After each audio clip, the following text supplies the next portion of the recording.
என்றும் நான் செல்ல மாட்டேன். கிறிஸ்துவுக்குள் பிரியமானவர்களே, క్రీస్తునందు నా ప్రియ సహోదరి సహోదరులారా, உங்களை மீண்டும் சந்திப்பதற்கு மிக்க மகிழ்ச்சி. మిమ్మల్ని మరి ఒకసారి సంధించడంలో చాలా సంతోషంగా ఉన్నాను. நீங்கள் உங்கள் குடும்பமும் தேவனால் ஆசீர்வதிக்கப்பட்டிருப்பீர்கள். మీరు మీ కుటుంబ సభ్యులు దేవుని వలన ఆశీర్వదింపబడుచున్నారు. அவரை நம்புகிற யாவரும் வெட்கப்பட்டு போவதில்லை. ఆయన నమ్ముకుని ప్రతి ఒక్కరూ సిగ్గుపరచబడనుండరు. ஒருவேளை நெருக்கப்பட்டு இருக்கிற இந்த நெருக்கங்கள் சமாதானமாக மாறப்போகிறது. ఒకవేళ మీరు ఎలాగైనా కలవరపడుతుంటే అవన్నీ సమాధానంగా మార్చబడతాయి. கர்த்தருடைய வார்த்தை சொல்கிறது, దేవుని యొక్క వాక్యం చెప్పబడుతుంది. யாக்கோபு 2:6 என் சகோதரரே, மகிமையுள்ள நம்முடைய கர்த்தராகிய இயேசு கிறிஸ்துவின் மேலுள்ள விசுவாசத்தை பட்சபாதத்தோடே பற்றிக் கொள்ளாதிருப்பீர்களாக. యాకోబు రాసిన పత్రిక 2:1 నా సహోదరులారా, మహిమా స్వరూపియగు మన ప్రభువైన యేసుక్రీస్తును గూర్చిన విశ్వాస విషయంలో మోమాటము గలవారై ఉండకుడి. உங்களுக்கு இப்படிப்பட்ட விசுவாசம் இருக்கிறதா? మీకు ఇలాంటి విశ్వాసం ఉందా?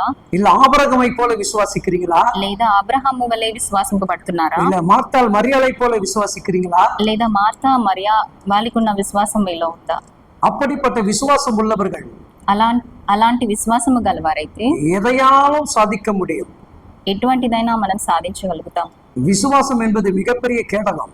విశ్వాసం అంటే కేడగము వంటిది. நீங்க நம்பக்கூடிய அதுதான் விசுவாசம். మీరు నమ్ముచున్నారే అదే విశ్వాసము. நீங்கள் எந்த அளவுக்கு வசனத்தை விசுவாசிக்கிறீர்களோ, మీరు ఎంతవరకు వాక్యాన్ని విశ్వాసిస్తున్నారో அந்த அளவுக்கு தேவன் உங்களோடு கூட இடைபடுவார். అంతవరకు దేవుడు మీతో మాట్లాడుతాడు. அன்பான தேவ பிள்ளைகளே, ప్రియమైన నా దేవుని బిడ్డలారా, 100 వయసు வரைக்கும் தேவன் ஆபிரகாமுக்கு குழந்தை இல்லை. 100 సంవత్సరాల వరకు అబ్రహాముకు పిల్లలు లేరు. ஆனால் ஆபிரகாம் தேவனை விசுவாசித்தான். అయితే అబ్రహాము దేవుణ్ణి విశ్వాసించాడు. ஒரு అழகான செல்ல మగனை கர்த்தர் கொடுத்தார். ఒక అందమైన దేవుని బిడ్డను యేసు ప్రభు ఆయనకు అనుగ్రహించాడు.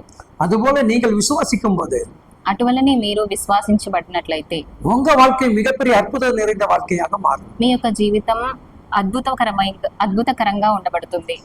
எத்தனை வருடம் ஆனாலும் சரி, ఎన్ని సంవత్సరాలైనా పర్లేదు, விசுவாசத்தை விட்டு விடக்கூடாது. విశ్వాసంని విడవబడకండి. மிகுந்த எதிர்பார்ப்போட காத்திருக்கணும். ఎదురు చూపుతో వేచి ఉండండి. இப்படிப்பட்ட நம்பிக்கை உங்களுக்குள் வளர்த்து கொள்ள வேண்டும். ఇటువంటి నమ్మకం మీలో మీరు కలిగి ఉండాలి. ஏன்னா நான் நம்புகிற தேவனால் எல்லாமே கூடும். ఎందుకంటే మనం నమ్ముతున్న యేసు ప్రభుతో అన్ని సాధ్యకరంగా ఉంటుంది.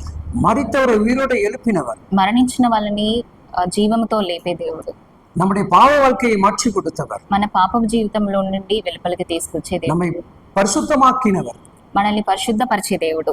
இன்றைக்கு நாம் வாழ்ந்து கொண்டிருப்பது அவருடைய சுத்த கிருபை. ఈ రోజు మనం జీవిస్తున్నామంటే అది కేవలం ఆయన కృప మాత్రమే. இந்த விசுவாசம் தான் அந்த கிருபையை நமக்கு கொடுக்கிறது. ఈ విశ్వాసం మాత్రమే ఆయన కృప మనల్ని నడిపిస్తూ ఉంది. நாம் யாவரும் தேவனை பார்த்தது இல்லை. మనం ఎవరు దేవుని చూచింది లేదు.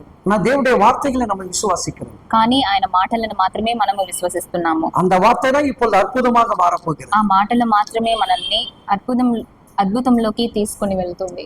என் சகோதர சகோதரியே, నా సహోదరి సహోదరులారా, இதை கேட்டுக்கொண்டிருக்கிற அன்பு பிள்ளைகளே, ఇది వినుచున్న నా ప్రియ సహోదరులారా, இப்பொழுது நீங்கள் விசுவாசித்தால், ఇప్పుడు మీరు విశ్వసించినట్లయితే இந்த நொடி பொழுதே அற்புதம் நடக்க போகிறது. ఈ ఒక్క క్షణంలోనే ఒక అద్భుతం మీరు చూస్తారు. மிகப்பெரிய அற்புதத்தை தேவன் செய்ய போகிறார். పెద్ద అద్భుతాలని దేవుడు ఇప్పుడు మన కోసం చేయబోతున్నాడు. மிகப்பெரிய மாற்றங்கள் உங்கள் வாழ்க்கையில் நடக்க போகிறது. గొప్ప మార్పులు మీ జీవితంలో జరగబడతాయి. சூழ்நிலையெல்லாம் தலைகளாக மாற்றப் போகிறார்.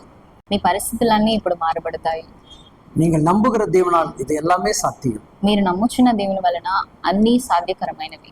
என் அன்பு சகோதர சகோதரிகளே, నా ప్రియ సహోదరులారా, தெலுங்கில் பார்த்து கொண்டிருக்கக்கூடிய தேவ பிள்ளைகளே, తెలుగులో ఈ వాక్యం వినబడుతున్న నా ప్రియ సహోదరులారా, ஒருவேளை தப்பு தவறு காணப்பட்டால், ఒకవేళ తప్పులు ఏమైనా ఇందులో చూపబడితే, நாங்கள் உங்களுடைய பிள்ளைகள், మేమందరం మీ పిల్లలం. இதை குற்றமாக எண்ணிக்கொள்ளாதீர்கள். ఇవి తప్పులుగా చూడకండి. ஏனென்றால் ఎందుకంటే தேவனுக்காக எழும்ப வேண்டும் என்று, దేవుని కొరకై దేవునిలో ఎదగాలని எங்கள் பிள்ளைகளை நாங்கள் உருவாக்கி கொண்டிருக்கிறோம். మా పిల్లల్ని మేము, குற்றங்களை என்னிடத்தில் சொல்லுங்கள், ఏమన్నా తప్పులుంటే చెప్పండి, அதை நாங்கள் திருத்திக் கொண்டு అవి మేము இன்னும் தேவனை பிரியப்படுத்துவோம். ఏమన్నా తప్పులుంటే అవి మేము మార్చుకొని దేవుని వాక్యంలో ఎదగబడతాము. ஆமென். ఆమేన్.